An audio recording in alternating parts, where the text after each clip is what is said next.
وہ جو جہلم کا ایک پلمبر اٹھا ہوا ہے، جہلم کا ایک پلمبر، نام سنا ہوا اس کا؟ پلمبری جانتے ہیں کس کو کہتے ہیں جی؟ نہیں سنے؟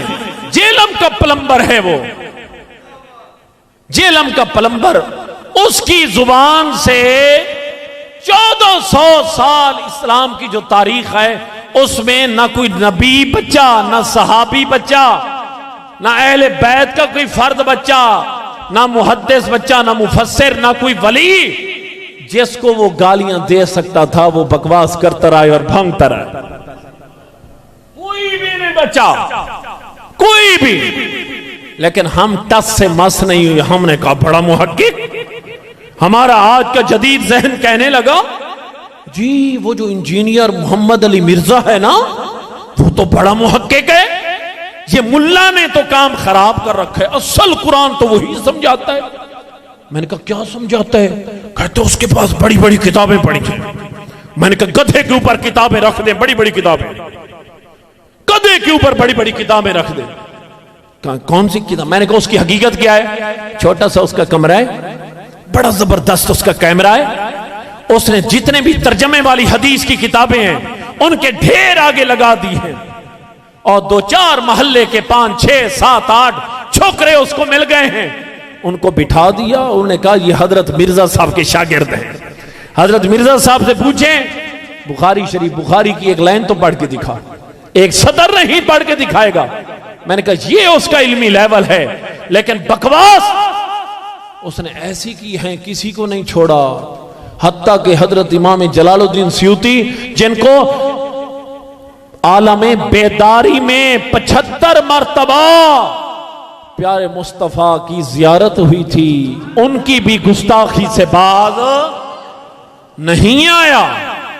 وہی انجینئر مرزے کو جب اتارا گیا کھاڑے میں ایک سیاسی لیڈر کے خلاف، لوگ کہنے لگے جی اس کے بڑے کمنٹس ہوتے ہیں، بڑے ویورز ہیں، فلاں ہے، یہ ہے۔ میں نے کہا کبھی رگ تو ہماری نہیں پھڑکی؟ جب وہ گستاخیاں کرتا تھا کسی بھی عاشق کی رگ نہیں پھڑکی۔ علماء اس کا رد کرتے کرتے تھک گئے ہیں، کبھی کسی نے کچھ نہیں کہا۔ میں نے کہا چھڑو جی، او ملا اس کے پیچھے پڑ گئے ہو، وہ تو بڑی بڑی باتیں کرتا ہے۔ لیکن جب ایک سیاسی لیڈر کے متعلق اس نے کچھ باتیں کی، رات کو یہ باتیں کر کے سویا، صبح دیکھا گالیوں کی بچھاڑ تھی۔ کیوں اوئے تو ہمارے لیڈر کو پڑھ گئے؟ میں ان مسلمانوں سے کہتا ہوں تمہیں لیڈر اتنا پیارا ہے، لیڈر کو پڑھا تو تم اسے پڑھے۔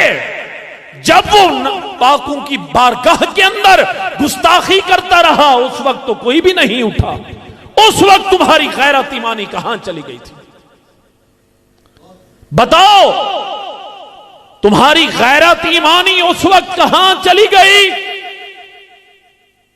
غیرت ایمانی ہونی چاہیے، یہ صلح کلیت یہ کوئی چیز نہیں، بس جس کو دیکھا اس کے ساتھ کھڑا ہو گئے ہیں، جتھے دیکھیاں چوکھڑیاں اتھے مارنیاں دھروکڑیاں، یہ کوئی چنگی گل نہیں۔ اے غیور سنی بڑھ کے رہے، یہ نہیں ہے کہ جس گلی میں کوئی چل رہے تو بھی چل پڑ، نہیں، میرا اپنا راستہ ہے، میں کیا جانوں، میں خارجی کو کچھ نہیں سمجھتا، میں رافضی کو کچھ نہیں سمجھتا۔ یہ ایمانی غیرت ہونی چاہیے۔ تو میں آپ کے سامنے ایک حدیث پڑھ رہا تھا، میرے آقا فرماتے اِنَّ مَوْعِدَكُمُ الْحَوْض، کیا کہہ رہا ہوں؟ میری اور تمہاری ملاقات کی جگہ حوض کوثر ہے۔ اللہ سب کو حوض کوثر عطا فرمائے۔ حضور فرما رہے میری اور تمہاری ملاقات کی جگہ کیا ہے؟ وَأَنَا أَنظُرُ إِلَيْهِ، میں اس کی طرف ابھی دیکھ رہا ہوں، میں حوض کوثر کو یہیں پر مدینے میں کھڑے ہو کر دیکھ رہا ہوں، اسی مقام پر۔ تو میری آقا کی قوت مشاہدہ زمین پہ ہیں تو حضور 7 جنت آسمانوں سے اوپر جنت کا مشاہدہ فرما رہے ہیں۔ تو وہ مکین گنبد خضرا سے حاصل پور وارو تمہاری محبت کا مشاہدہ نہیں فرما رہا ہوگا؟